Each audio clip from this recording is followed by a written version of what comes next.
Mpumalanga Public Works, Roads and Transport MEC, that's Thulasizwe Thomo, says the province will engage with various stakeholders, including the mining sector and the trucking industry, in an effort to fix the road network of the province. Yesterday, President Cyril Ramaphosa led a meeting with the Provincial Executive, and service delivery issues were discussed. Thomo says the current budget for road infrastructure in Mpumalanga stands at 2.5 billion rand, which he concedes is not enough. For more, the MEC joins us now via our video link. MEC, it's great to have you on the program. Thanks very much indeed for making time. When the President engaged the rest of your team in Mpumalanga yesterday, he basically asked for a plan to try fix Mpumalanga. We've touched on some of the issues to do with your portfolio, but in broad strokes, what is the plan, at least from your department, to try and ensure that you're able to unlock those economic opportunities that the President alluded to yesterday?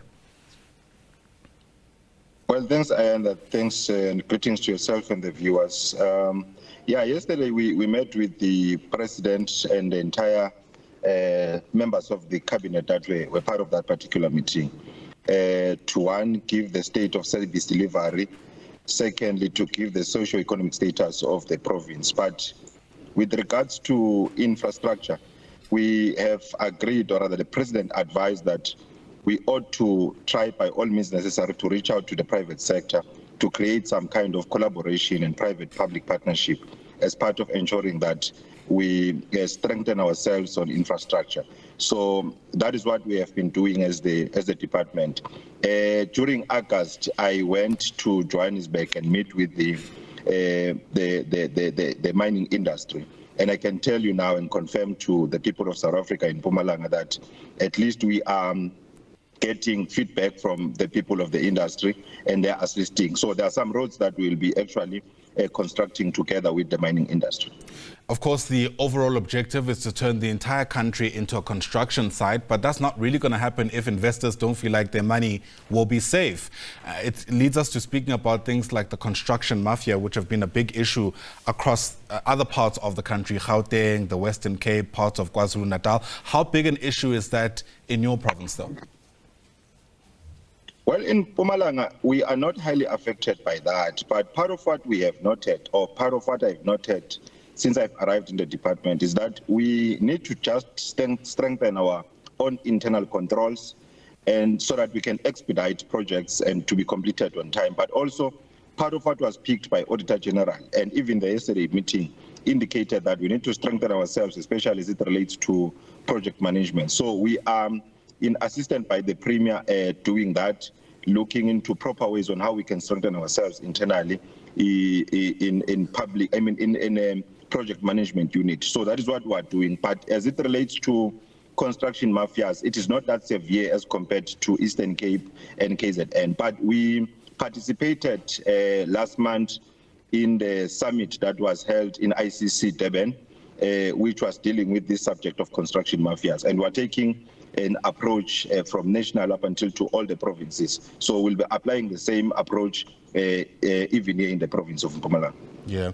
Often I find when we speak about these grand construction projects, it's difficult to kind of pin down when we'll start benefiting from them. What are some of the timelines for some of your major projects, MEC? When can the people of Mpumalanga finally anticipate to see jobs, for example, coming from that, given the high unemployment rate that the President flagged yesterday? We have a number of projects that are lined up for implementation, which some are not funded, which some, of course, are funded. And those projects, we believe that they are going to create jobs, although some of these jobs are not going to be permanent. But for that time being, they are going to at least respond to job creation. But of course, as the department also, we have internal opportunities such as learnerships, the NYS, which also train individuals to be artisan and later be absorbed in the department permanently. So those are some of the opportunities that we think are going to assist us in unlocking opportunities for young people and to reduce the high unemployment in the province. Do you have any specifics for us, MEC? Maybe just one of the projects that are funded, that are ready to go, that you are expecting to come online. When can that happen? How many of these temporary jobs are we speaking? There's a bridge that is going to be built in Witbank. There are a number of roads. There are a number of roads that are going to be built. The NYS project that I'm talking about, we are at the stage of shortlisting.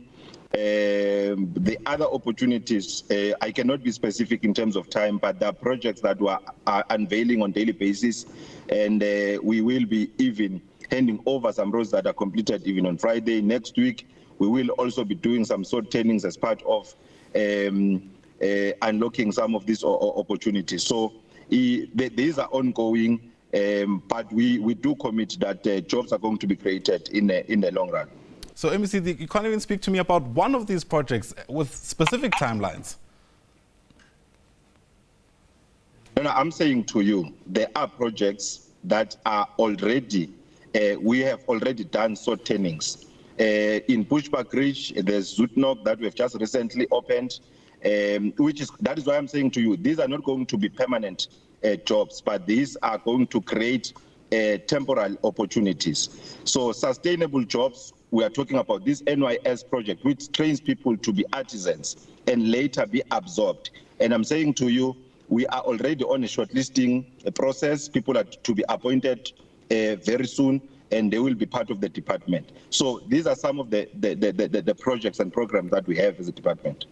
All right. The president also alluded yesterday to issues around, well, it's not really an issue, but opportunities. He called them comparative advantages that Mpumalanga might have. We know, of course, that it's home to a number of power stations. There are a couple of coal mines in the past that Mpumalanga has had. In what ways could those also, I suppose, feed into your department in trying to foster some of this infrastructure growth, especially because you've already said that 2.5 billion rand, I think it is, that's been allocated isn't enough? One of the things that was highlighted by the president, which was actually on top of our agenda, was the decommissioning of mines, which we were quite happy after the response of the president, and of course, the pronouncement by the cabinet or the members of the cabinet that mines in Mpumalanga are here to stay, and coal-fired power stations are here to stay.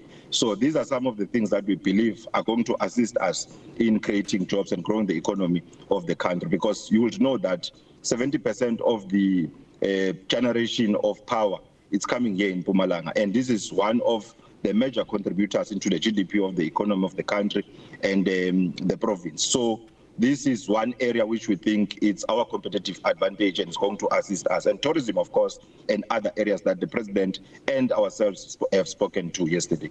All right, Thulasizwe Thomo, thanks very much indeed for your time. We appreciate it.